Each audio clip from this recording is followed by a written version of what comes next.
everyone, and welcome to another episode with me, Living Free Ashley, and Happy New Year! Welcome to 2020. I was saying to my husband the other day that we are in the future. Like 2020 sounds so far away and it sounds so futuristic, but it's right now. And it's kind of blowing my mind. Anybody else? Is it just me? Anyway, I'm hoping everyone had a wonderful Christmas, wonderful holidays, wonderful New Year. I'm guessing there was probably some indulgences that happened and people are always trying to get back on track for the new year and find healthy recipes. So today we are making an easy chickpea stew. So it's just really nice for this time of year when it's a little cold and rainy and snowy wherever you are. It's nice to, for me anyways, I really like to have something warm and hearty around the house and in the fridge that I can just warm up.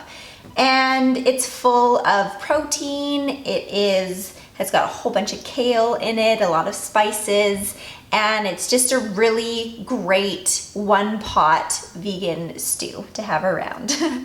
The original recipe comes from FamilyStyleFood.com, and although it is a non-vegan recipe, they do recommend using vegetarian or vegan chorizo sausages in there if you like. I did change a few things and change the quantities up a little bit, but that's where I got the original recipe.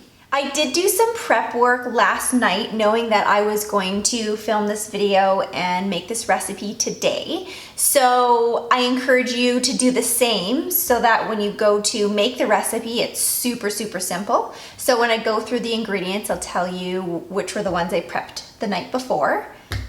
So that being said, for ingredients, you need 1 tablespoon of extra virgin olive oil, 1 small onion, finely chopped, which is about half a cup, 1 teaspoon of garlic powder, 1 teaspoon of paprika, half a teaspoon of crushed red pepper, a pinch of sea salt to taste, freshly ground black pepper to taste, 1 398 milliliter can of chickpeas drained, 2 roasted red bell peppers diced. So I roasted my 2 red peppers last night.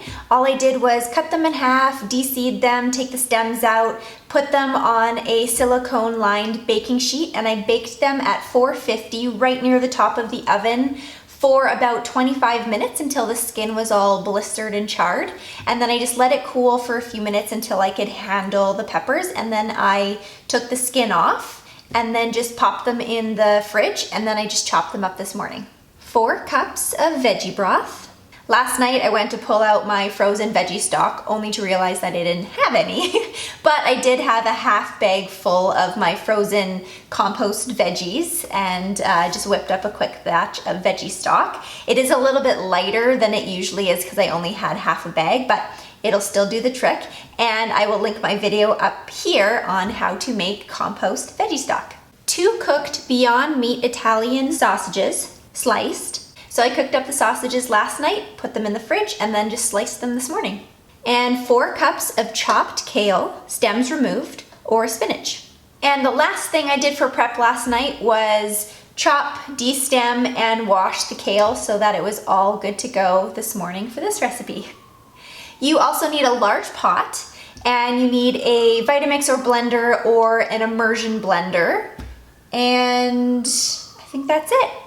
All right, let's get started.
have a feeling I'm going to be eating this for days and loving it. It smells so good. It tastes even better.